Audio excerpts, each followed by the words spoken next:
Imagine this, a company worth billions, one of the tech world's most recognizable names, brought to its knees not by a sophisticated cyber attack, but by a password so simple it could have been guessed by a toddler.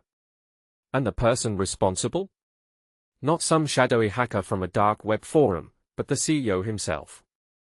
This isn't a hypothetical scenario, it's the real story of how Atlassian, a company built on code and innovation, nearly collapsed because of a password that looked more like a grocery list than a security measure. What makes this story so jaw-dropping isn't just the absurdity of it, but the glaring truth it reveals about how even the most powerful people in the world still treat cybersecurity like an afterthought. Let's unpack this. Scott Farquhar, the billionaire co-founder of Atlassian, had a password so basic it's almost laughable. Think of it as the digital equivalent of leaving your front door unlocked while you're on vacation.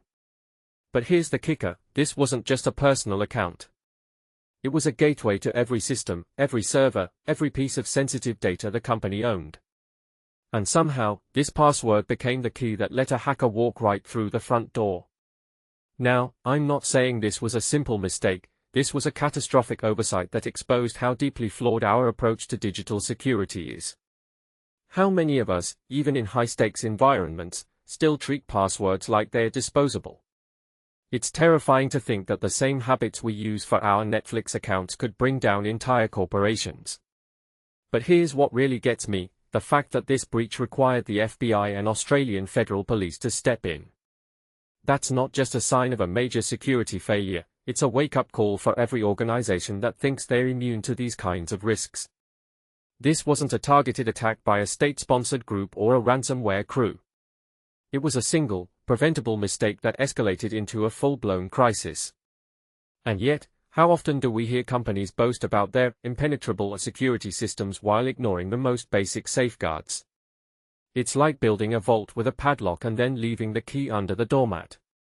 What this incident really highlights is the human element in cybersecurity. No firewall, no AI-powered threat detection, no amount of encryption can protect you if the person holding the keys doesn't take their job seriously. And that's the uncomfortable truth, security isn't just about technology. It's about behavior, about culture, about the daily choices we make, whether we're CEOs or college students. The irony is that the people who should know better are often the ones who neglect the simplest steps. I mean, how many of us have reused passwords across multiple accounts, or used password 123 for something important? We all do it, but when it's a billionaire, it's suddenly a headline. This isn't just a story about one company's misstep. It's a mirror held up to the entire tech industry. How many other leaders out there are using passwords that would make a middle schooler roll their eyes? How many systems are vulnerable because someone thought, hey, this is just for internal use, so it doesn't matter if I use 1, 2, 3, 4, 5, 6. The real danger here isn't the breach itself, it's the complacency it reveals. Because if even the most successful people in the world can't get this right, what hope do the rest of us have? The takeaway isn't just to change your password. It's to recognize that security is a mindset, not a checkbox. And if we don't start treating it that way, we're all going to be the next victims of a password that was never meant to be guessed.